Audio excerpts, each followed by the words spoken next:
Maingat na itinago ng dalawa ang kanilang aura kaya sa paningin ng mga ito ay mukha lamang silang ordinaryong tao ngunit malinaw na nagkamali ang grupo dahil sa kanilang malas ay maling tao ang kanilang pinili na galawin.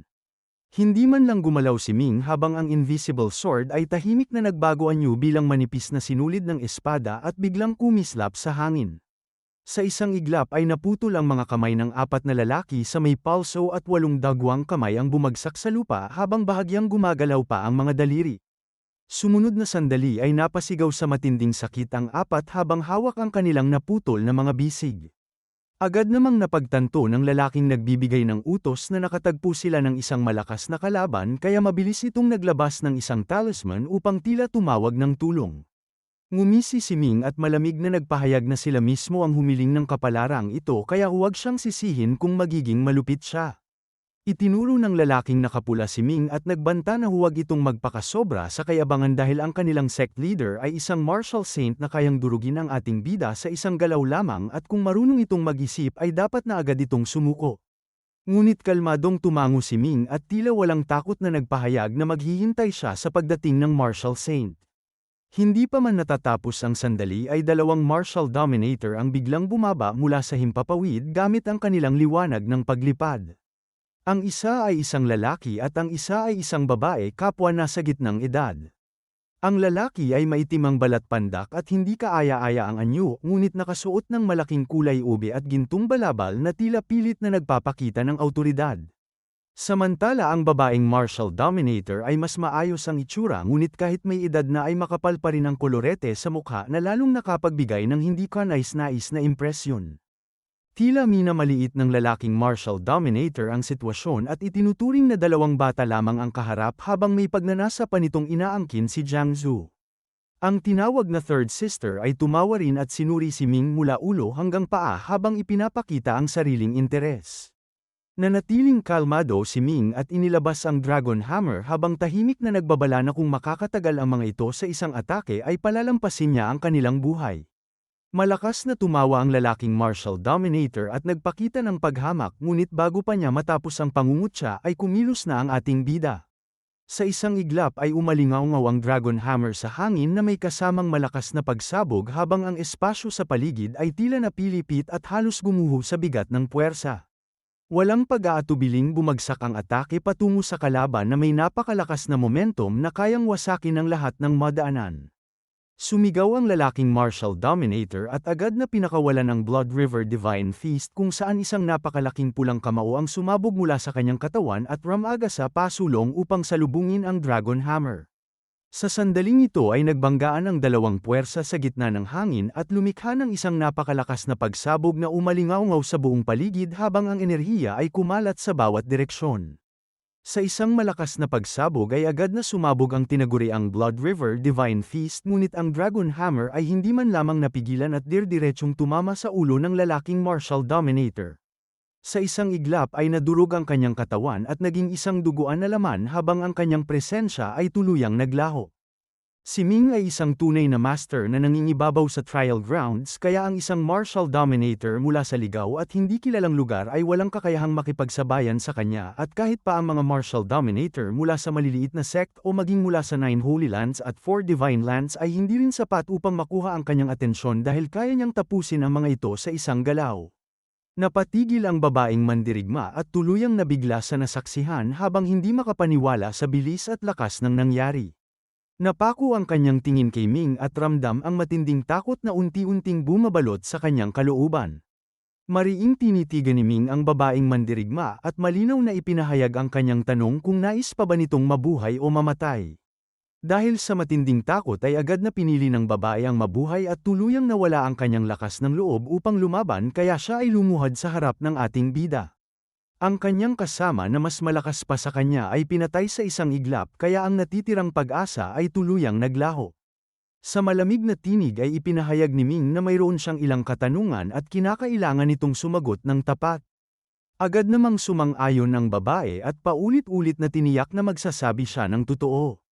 Tinanong ni Ming kung bakit nangongolekta ng dugo ang Blood River Sect dahil nais niyang maunawaan ang pinagmulan nito.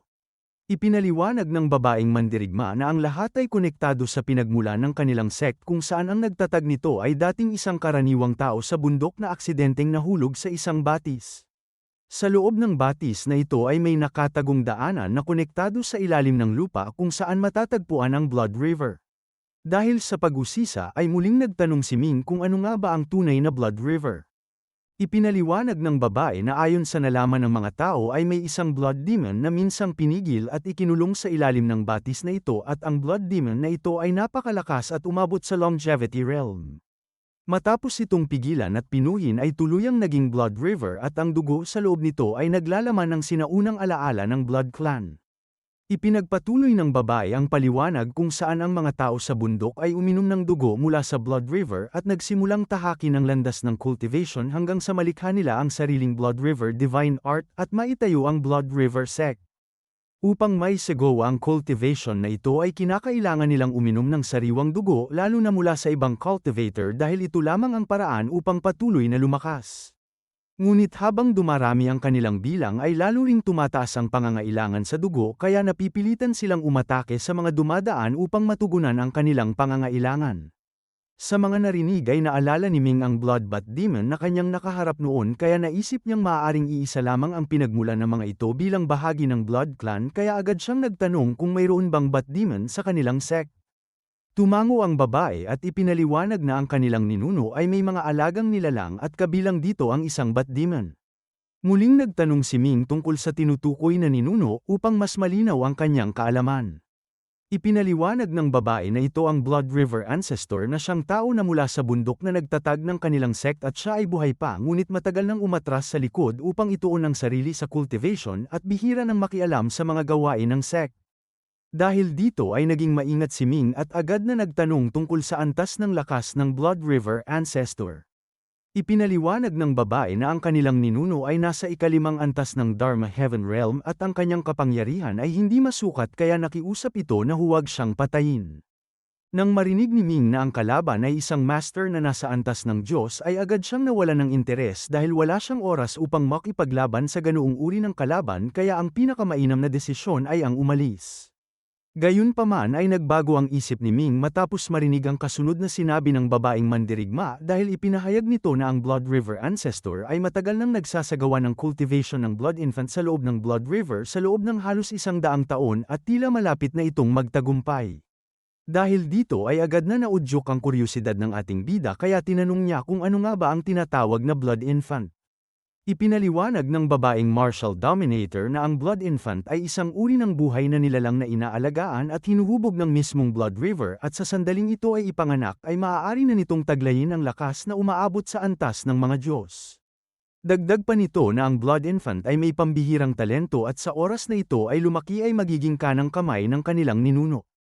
Muling nagtanong si Ming kung bakit hindi na lamang nila direktang inumin ang dugo mula sa Blood River gayong puno ito ng dugo sa halip na manghuli pa ng ibang tao.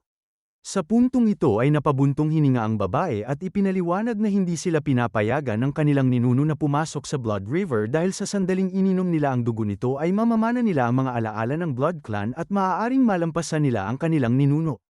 Ipinaliwanag pa nito na ang Blood River Ancestor ay dati lamang isang karaniwang tao sa bundok na may limitadong talento kaya posible itong higaitan ng iba. Tumango si Ming na tila naunawaan ang sitwasyon at agad na nagtanong kung alam ba nito ang lokasyon ng pasukan patungo sa Blood River.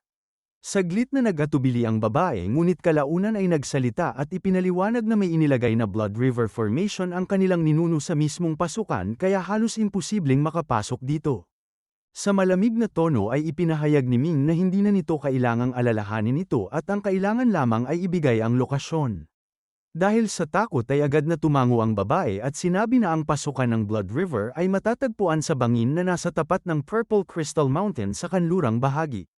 Sa kalmadong paraan ay inutusan ni Ming ang babae na tapusin muna ang natitirang mga tao bago siya ang manguna sa daan. Agad na naglabas ang babae ng isang sinag ng pulang liwanag mula sa kanyang bibig at tinamaan nito ang mga natitirang nilalang na nakabalot sa dugo kung saan sa isang iglap ay namatay ang mga ito at naging tuyong bangkay. Matapos gawin ito ay lumipad ang grupo at pinangunahan ng babae si Ming patungo sa Purple Crystal Mountain at ang layo na halos 1,000 milya ay kanilang nalakbay sa napakaikling panahon. Pagdating sa paanan ng bundok ay tumingin si Ming sa bangin na nababalutan ng makapal na hamog ng dugo at tinanong kung naroon nga ba sa ilalim ang Blood River Formation. Tumango ang babae at ipinaliwanag na ang formation na ito ay napakalakas dahil may isang martial god na nagtangkang pasukin ito ngunit agad lamang na namatay matapos pumasok. Tumango si Ming at sa isang iglap ay hinayla ang babaeng mandirigma pababa sa bangin. Paulit-ulit na sumigaw ang babae habang sinusubukang tumakas ngunit dahil sa ganap na kapangyarihan ni Ming ay wala itong nagawa kundi tuluyang bumagsak. Matapos bumagsak ng ilang dosenang talampakan ay sumiklab ang isang pulang liwanag na may kasamang kumikislap na liwanag ng espada at sa isang iglap ay napunit ang katawan ng babae at naging hamog ng dugo na walang pag-asang mabuhay pa.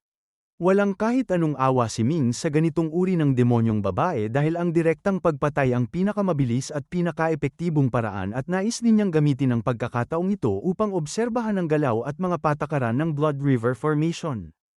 Tahimik na pinagmasdan ni Ming ang paligid at napagtanto na ito ay isang napakalaking formation na may antas na umaabot sa mid-thousand layer restriction at may hindi bababa sa 30 patong ng restriction kaya hindi nakapagtataka na kaya nitong pumatay ng isang martial god. Sa puntong ito ay napaisip si Ming kung paano ito masisira habang tinanong ni Jiang Zhu kung may paraan ba upang malampasan ito. Umiling si Ming at ipinahayag na hindi pa sapat ang kanyang lakas kaya kailangan niya ng tulong mula sa iba. Matapos sabihin ito ay agad niyang inactivate ang message talisman at makalipas ang ilang sandali ay may dalawang sinag ng liwanag na bumaba mula sa kalangitan at ito ay sina Xiao Qiang at Ru Zhu. Ang dalawang ito ay matagal ng lihim na sumusunod kay Ming nang hindi nagpapakita ng kanilang presensya ngunit agad silang nagpakita sa sandaling siya ay tumawag. Maingat silang sinuri ni Jiang Zhu habang pinagmamasdan ang kanilang anyo at lakas kaya napansin niya ang kakaibang kumpiyansa ng ating bida. Ngumiti si Ming at ipinakilala sina Ru Zhu at Xiao Qiang bilang kanyang mga tagasunod. Bahagyang ngumiti si Jiang Zhu at inihambing ito sa kanyang mga kapatid sa imperyo na may mga tagasunod din na nasa antas ng martial god kaya para sa kanya ay hindi ito nakakagulat. Sinulyapan ni Ru Zhu si Jiang Zhu at tahimik na sinuri ang kanyang anyo habang gumawa ng sariling paghusga na hindi ito lubos na karapat-dapat para sa kanyang young master bagamat maituturing pa ring katanggap-tanggap. Dahil dito ay agad na nakaramdam ng inis si Jiang Zhu at halos hindi mapigilan ang kanyang reaksyon dahil bilang isang prinsesa ng imperyo ay hindi niya matanggap ang ganoong pagtingin. Napansin ni Ming ang hindi magandang takbo ng sitwasyon kaya agad niyang sinaway si Ru Zhu upang pigilan ang paglala ng tensyon. Sa halip na tumigil ay nagpatuloy si Ru Zhu sa pagbibiro at ipinahayag na ang kanyang young master ay hindi na bata at isa ng martial dominator kaya hindi na kailangang manatiling walang asawa at panahon na upang magkaroon ng mga asawa at concubine upang maipagpatuloy ang angkan. Sandaling natahimik si Ming sa narinig at agad na tumugon ng may diin na hindi nito kailangang pakialaman ang ganoong usapin at ang dapat nitong pagtuunan ay ang pagsira sa Blood River Formation. Tumingin si Ru Zhu sa bangin at tila walang gaanong interes dahil para sa kanya ay isa lamang itong maliit na formation na madaling wasakin. Ipinaliwanag ni Ming na hindi ito maaaring basta pilitin kaya ipinakita niya ang tamang paraan ng pagsira at itinuro ang tatlong kahinaan ng Blood River Formation upang maging mas malinaw ang gagawin. Nang marinig ito ay napangiti si Ru Zhu at agad na naunawaan ang kahinaan ng formation kaya itinuring niya itong walang halaga. Sa isang simpleng galaw ay itinuro ni Ru Zhu ang kanyang daliri at nagpakawala ng gininto ang liwanag na mabilis na pumasok sa loob ng bangin. Kaagad na kumulo ang enerhiya ng dugo sa paligid at unti-unting nabuo ang isang umiikot na buhawi ng dugo na parang isang pintuan papasok. Agad na inutusan ni Ming si Xiao Qiang na bantayan si Jiang Zhu habang siya naman ay sumama kay Ru Zhu pababa. Sa isang iglap ay tumalon ang dalawa papasok sa umiikot na enerhiya at tuluyang naglaho sa paningin. Nais sanang sumunod ni Jiang Zhu ngunit agad siyang pinigilan ni Xiao Qiang at ipinaliwanag na mas mabuting maghintay sila sa labas dahil sapat na ang kakayahan ni Ru Zhu upang protektahan ang kanilang young master. Dahil sa pag-usisa ay tinanong ni Jiang Zhu ang tunay na antas ng lakas ni Ru Zhu at hinala nito na maaaring nasa ika-9 na antas ito ng Dharma Heaven Realm. Sa puntong ito ay ipinahayag ni Xiao Qiang na siya ay nasa ikalawang antas ng Dharma Heaven Realm ngunit wala siyang maihahambing sa lakas ni Ru Zhu at ayon sa kanyang pagtataya ay nasa Longevity Realm ito. Sa narinig ay labis na nagulat si Jiang Zhu dahil ang Longevity Realm ay isang napakataas na antas na maihahambing sa mga nangunguna sa Heavenly Origin Rankang kaya hindi niya maunawaan kung bakit ang isang ganoong kalakas na master ay sumusunod kay Ming. Samantala ay walang kaalam-alam si Ming sa iniisip ni Jiang Zhou dahil hindi nagtagal matapos pumasok sa umiikot na enerhiya ng dugo ay agad silang napunta ni Ruzu sa ilalim ng batis kung saan dumadaloy ang isang napakalawak at malakas na ilog. Sa magkabilang gilid ng bundok ay may mga kuweba na halos kalahati ng taas ng tao na malinaw na nagsisilbing pasukan patungo sa Blood River. Sa isang kumpas ng kamay ay agad na nanguna si Ming at pumasok sa loob ng kuweba habang si Ruzu ay sumunod sa kanya. Sa loob ng halos isang kapat na oras ay patuloy silang bumaba ng bumaba sa kailaliman ng lupa at tila nakalubog na ng mahigit 100 milya habang unti-unting lumalakas ang presensya ng dugo sa paligid. Habang lalong lumalalim ay samalubong sa kanila ang makapal at mabigat na aura ng dugo na may kakaibang pakiramdam at sa sandaling nalanghap ito ni Ming ay agad siyang nakaramdam ng matinding hindi komportableng sensasyon. Ipinahayag ni Ming na malapit na sila at agad na kumilos si Ruzu upang mauna sa harapan at siya na ang manguna sa daan. Hindi nagtagal ay nakapasok sila sa isang napakalawak na kuweba sa ilalim ng lupa kung saan ang hangin ay punong-puno ng makapal na aura ng dugo na halos hindi na makita ang paligid. Sa loob ng napakalaking kuweba na ito ay dumadaloy ang isang ilog ng dugo na tahimik ngunit napakalawak, umaabot ng halos 10 milya ang lapad at tila walang katapusan ang haba. Dahil sa kuryusidad ay lumapit si Ming sa gilid ng ilog at inilubog ang kanyang daliri sa dugo upang suriin ito. Napansin ng ating bida na ang dugo ay walang masangsang na amoy at hindi rin malapot kundi parang karaniwang tubig lamang. Samantala ay nagkaroon ng malamig na kislap ang mga mata ni Ruzu habang ipinaliwanag nito na ang Blood River ay malamang na nagmula sa isang makapangyarihang demonyo at sa loob nito ay maaaring ipinanganak ang mga nilalang na nagdadala ng kapangyarihan ng Blood River na maituturing na pagpapatuloy ng buhay ng Blood Demon.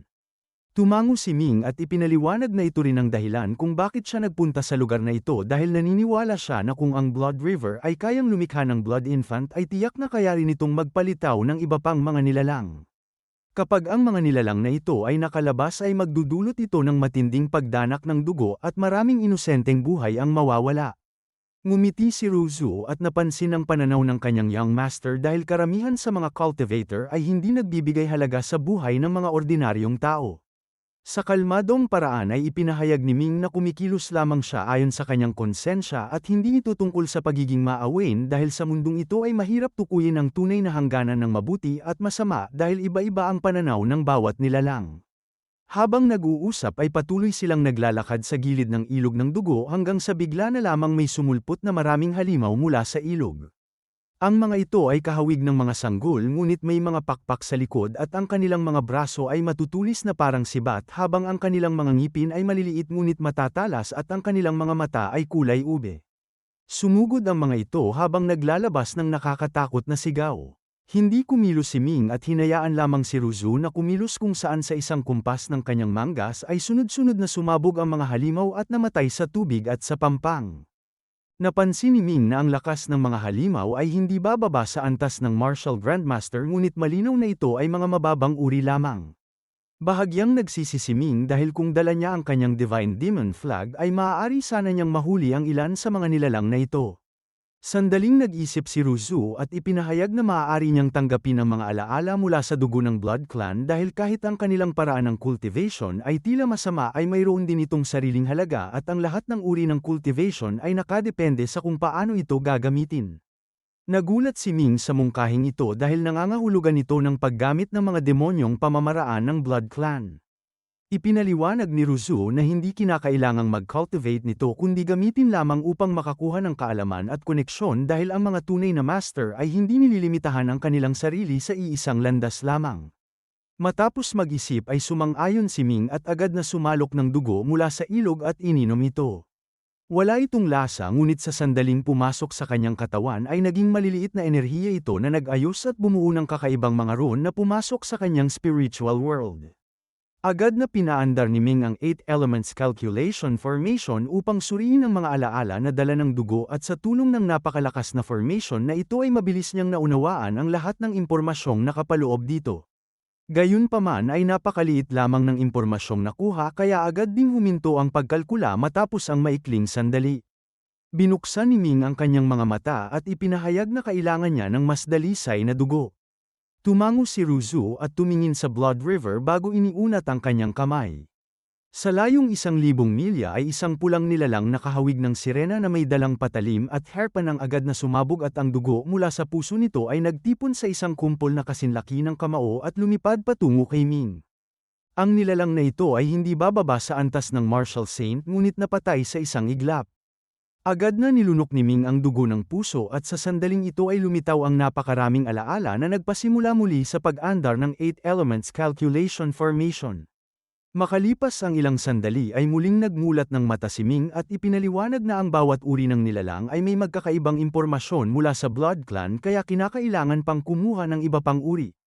Walang pag-aalinlangan na kumilos si Ruzu at basta-basta na lamang humawak sa iba't ibang nilalang sa Blood River kung saan ang mga ito ay sunod-sunod na sumabog at naging mga kumpol ng dugo ng puso na may iba't ibang laki at lumipad patungo kay Ming. Sa bawat paglunok ng ating bida ay mas dumarami ang kanyang nakukuhang kaalaman mula sa Blood Clan hanggang sa unti-unti siyang nabalot ng makapal na enerhiya ng dugo at pumasok sa malalim na pagninilay. Sa parehong oras ay may isang matandang lalaki na nakaupo ng nakapulupot sa hangin sa layong 3,000 milya mula roon habang ang enerhiya ng dugo sa paligid ay patuloy na nagtitipon sa kanyang katawan at hinihigop ng kanyang libu-libong pores. Ang ilang nilalang na lumalapit sa kanya ay agad na sumasabog at nagiging hamog ng dugo na kanyang sinisipsip. Bigla na lamang nagbukas ng mata ang matanda at nagngalit sa galit habang sumisigaw dahil may nang-ahas na pumasok sa Blood River.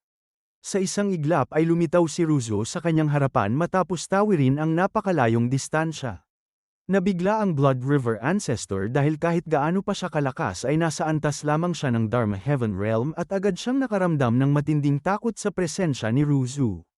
Naging maingat ang matanda at lihim na pinaandar ang Blood River Divine Art habang sinusuri ang kalaban. Tahimik na tiningnan ni Ruzu ang matanda at ipinahayag na ang pagkuha sa dugo ng puso nito ay makakatulong upang mapabilis ang kailangan ng kanyang young master. Dahil dito ay labis na nagulat ang Blood River Ancestor at ipinahayag ang kanyang pagkakakilanlan habang sinusubukang unawain kung sino ang nasa kanyang harapan. Sa kalmadong paraan ay ipinahayag ni Ruzu na dati niyang gawain ang pumatay ng mga katulad nito at kasabay nito ay naglabas siya ng nakakasilaw na liwanag na may banal na aura na kumalat sa buong paligid. Sa sandaling matamaan ang Blood River Ancestor ng liwanag ay agad itong naglabas ng makapal na usok at maging ang tubig ng Blood River ay nagsimulang kumulo na tila hindi kayang tiisin ang kapangyarihang ito. Sa isang malakas na pagsabog ay agad na naglaho ang katawan ng Blood River Ancestor at naging hamog ng dugo na kalaunan ay nagtipon sa isang patak ng dugo na lumutang sa kamay ni Ruzu. Tahimik niya itong pinagmasdan habang iniisip kung ano ang magiging reaksyon ng iba kung malalaman nilang siya ay buhay pa. Hindi nagtagal ay natapos ni Ming ang pagpino sa dugo ng Blood River Ancestor at tuluyang naabsorb ang napakalawak na impormasyon na nakapaloob dito. Ang ninunong ito ay matagal nang sumipsip ng enerhiya ng Blood River at kumain ng iba't ibang nilalang kaya halos kumpleto na ang impormasyong taglay nito tungkol sa Blood Clan. Gayunpaman ay napansin ni Ming na mayroon pa ring kakulangan ang impormasyong ito. Makalipas ang 3 araw ay muling nagmulat ng mata ang ating bida at ipinahayag na tila hindi kumpleto ang Blood River. Agad na ipinaliwanag ni Ruzu na talagang hindi ito buo dahil ang malaking bahagi nito ay nasa mas malalim pang bahagi ng lupa at pinipigil ng isang napakalakas na formation. Dahil dito ay nagulat si Ming at napagtanto na may mas malalim pang bahagi ng Blood River na nakatago sa ilalim.